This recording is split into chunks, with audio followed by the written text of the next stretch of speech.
This is going to be another Bartender Chronicles. Bartender making them drinks. Bartender catching them winks. Bartender being whatever you need.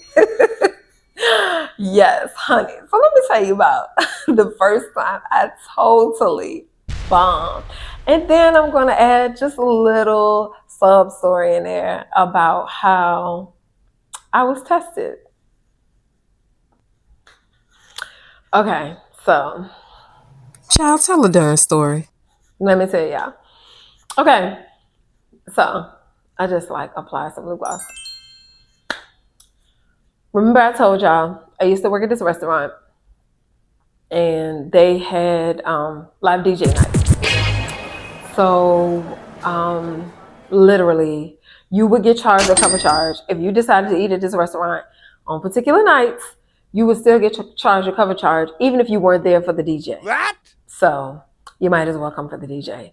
And they had the market that they could actually do that. People was literally paying to get into a regular restaurant. But this restaurant was jumping. It was kind of like a club, okay? So anyway, so listen.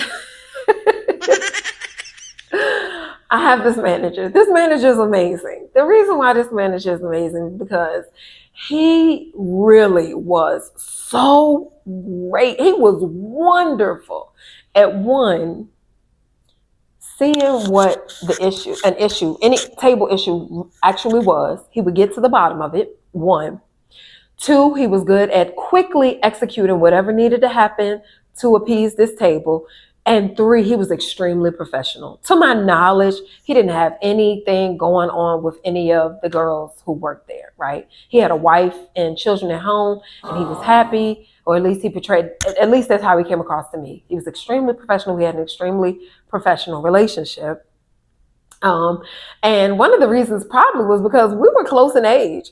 He actually went to school with one of my then best friends. So when I went to work for him, my then best friend was like, oh my gosh, that's my old schoolmate. So we kind of had that in common. And you may feel like some favoritism was going on, but it really wasn't.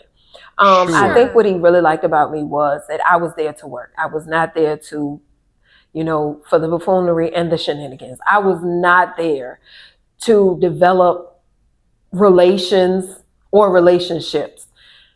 I was there to work, and I put my customers first all the time. My guests, we called them guests at this restaurant. So my guests, I always put my guests first. And I think that's why he rocked with me, for real. So he has so much confidence in me. He really wanted me to be a bartender. At this time, I was not a bartender. I was at this restaurant. I wanted to bartend too. Everybody was like, you should bartend. You're amazing. You should bartend.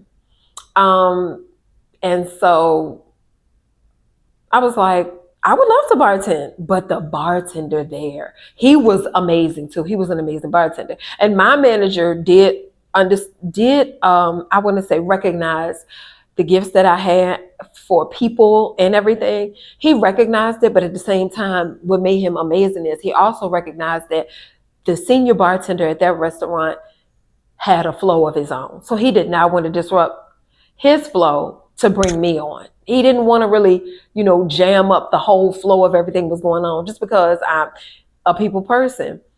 Because that bartender did not like me. He still, though, you know what he used to do? He used to put me in the sections around the bar.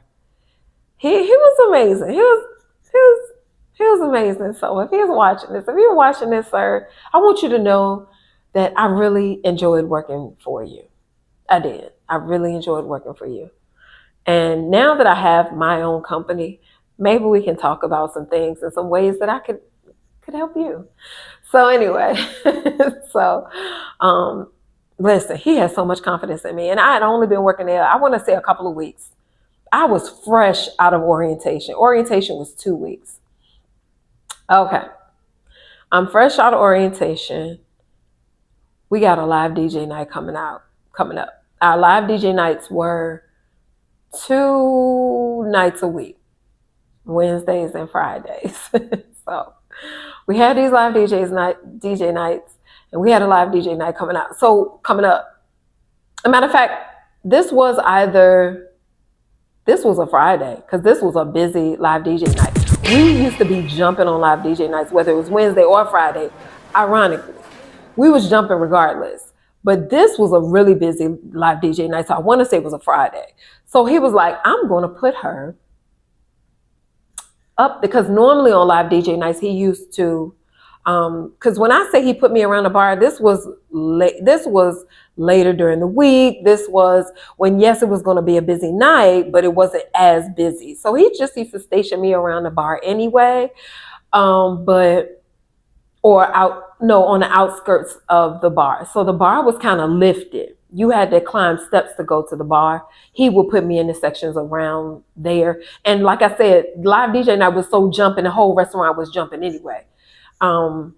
You could make money pretty much anywhere. But this night, my manager said, we putting her next to the DJ. We putting her up there with the heavy hitters. We putting her up there with the experienced people. I believe in her. She got it. She can do it. Baby.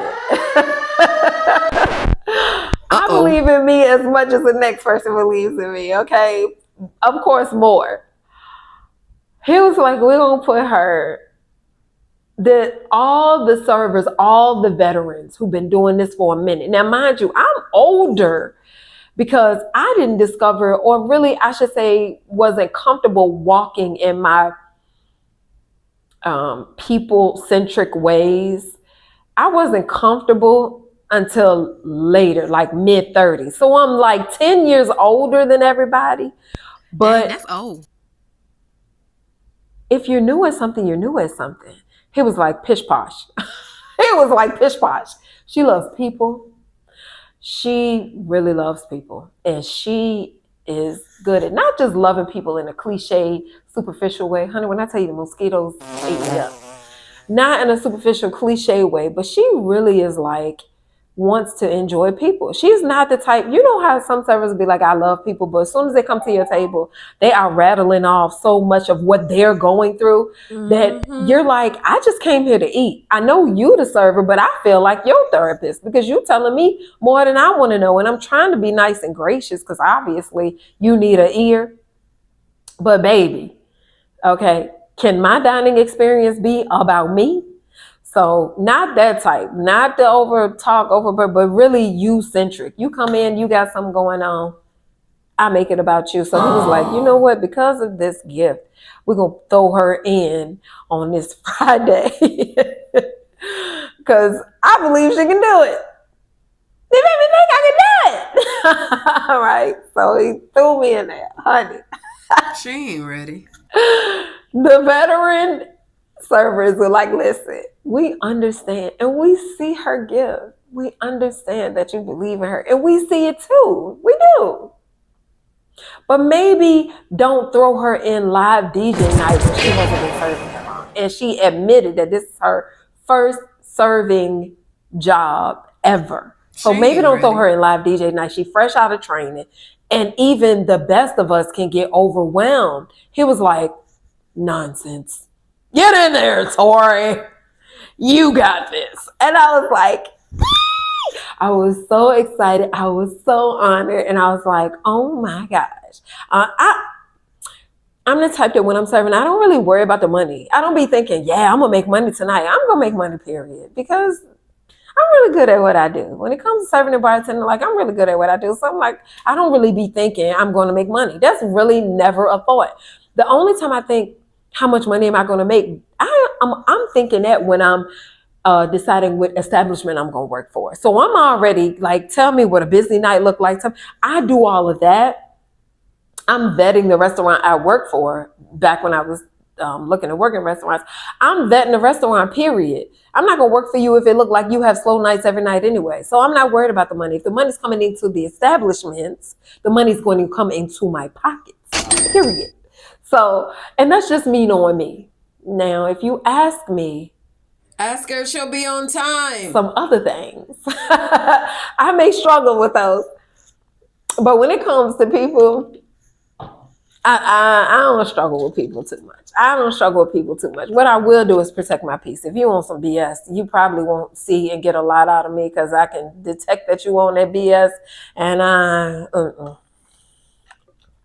So they were like, maybe not her now. She ain't ready. We see what you see, but maybe later. He was like, no, get in there. All right, boom, I'm in there. I'm in there. What you say? I'm serving. What? Right? So the night goes on. We get super busy. We get super swamped. And honey, before I know it, I am forgetting to put in orders because you know that when you are at a restaurant this busy, if they don't have enough POS, you're waiting in line. We literally had POS, but we were waiting in line. They were strategically placed. And of course, everybody's going to be the closest POS system, to the action, right? So that line, people, and then if you got a table and your section is a big table that seats like 8, 10, 6, you putting in everything that they want, the drinks, the amendments, all the things. So I'm forgetting to put orders in, y'all. What? I'm forgetting who wants what. What? And then the live DJ nights, it was standing room only. So I didn't know what to ask, how to differentiate you from the other dude in the red shirt. What? I am floundering. She's not ready. So I was like, oh my God, it was a horrible night. I had to keep going to my manager. What? I'm putting wrong credit cards on wrong tickets. What? I am bombing. I am sinking. It is not going well. It's not going well. So you weren't ready? At all. It was horrible. I issued so many apologies that night. It was crazy. And I laughed, not because I took it lightly, but he and me. Because see, I was so busy going, yeah, look at me. I'm fresh out of training and I'm already up here with you guys. I was so busy like feeling and smelling myself, honestly, because of what I was going through. And the job was honestly helping me with what I was going through because it was a lot. And I will probably include that in memoirs of a bartender. Because I have to speak on the managers. They were amazing with what I was going through. So I did need to feel that sense of validation. I needed it, and I needed it bad because of what I was going through. So, we get it. I was tooting my horn like, look at me, I'm up here. I'm with the big dogs. Like, okay, I'm up here too. So what's up? Okay, I was not up. That's what was not up, okay, was me. I was not up. But I did learn something. Yeah, it was a horrible night. Manager had to put his head in his hands and be like, I guess y'all were right. He had to listen to his veteran service. And it was like, I think y'all was right. Because I swear, I ain't hardly make no money. The girls was making money. I used to work for this restaurant. All the servers were so attractive. We all had our own thing. We had our thing. We had our thing, right? Every one of us had a vibe. Every one of us had a vibe. Every one of us had a look. We get it. We were those girls. We were bad. Every last one of us. We had something with us. You feel me? We did. We definitely did. So it was nice to be a part of that crew. But my manager put his head in his hands and was like, well, yeah. He was like, maybe we'll take it a little bit slower. Yeah, we won't overwhelm. But the end of the story was he was right. No, he was wrong. The girls were right. See, we tried to tell y'all. I shouldn't have been up there. It was so much. But here's what I learned. This is just a little side note. I think that I told you so's came. Told you so. I think they came. Told you. And I think at that time, I don't think I was laughing at it at that time. That I told you so's came. Because they was like, how dare you put this rookie out because you think she's so much better than everybody. But it's still a difficult job to do well. So I think at that time it wasn't funny. I don't think it was funny, but now it is. I think about it. I do love all the confidence he had in me. I love that. But I do regret, uh, floundering and flopping when it came to and dropping, those customers as far as their expectations and experience. So I definitely regret that. But at the same time, I did come away with some takeaways. This is what I'm gonna do. This is how I'm gonna differentiate this one from this one. This is how I'm gonna make sure I don't put the wrong card on the wrong bill. Message. So I did come away with some takeaways, but also this is where I learned say what you mean what you say when it comes to somebody asking you what kind of tip you want. Okay, so I'm up there. I think this was the same night. I want to say this was the same night because I'm already feeling away. So one of my guests, he's like, man, I like you. I like your vibe. You got a lot going on, but you keeping a smile on your face. I like you. You've been serving me real well. So he was like, what kind of tip you think you deserve? I didn't know what to say. So I said something like, I might have said something like 20. I said, he had it. He had it to give. And this was a test. This was a test of the American broadcast system. Well, it wasn't a test. This was a test of the Tamoria Worth system. Oh, okay. Right? So he said, yeah, you've been doing your thing. I like your tenacity. So he said, how much, what kind of tip you think you deserve? So I was like, $10? He was like, here you go. No, I think I said 20. I think I said 20. Because even out of my own mouth, I was like, I don't want to be too greedy. I don't want to.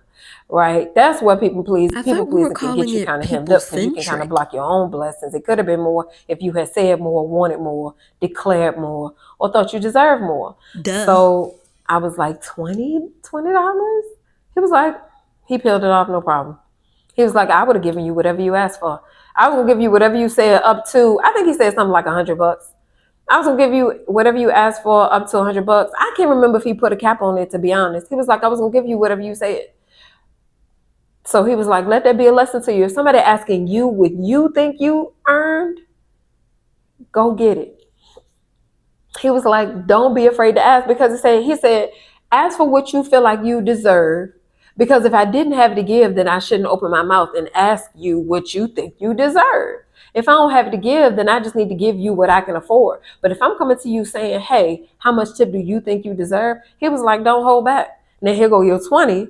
But had you said 50, it would have been 50. So he was like, from now on, if somebody asks you, don't hold back because you think they can't afford it. Because if they couldn't afford it, they shouldn't ask. And that night I learned, if you ask me, I'm going to tell you. You just make sure you can afford what I say.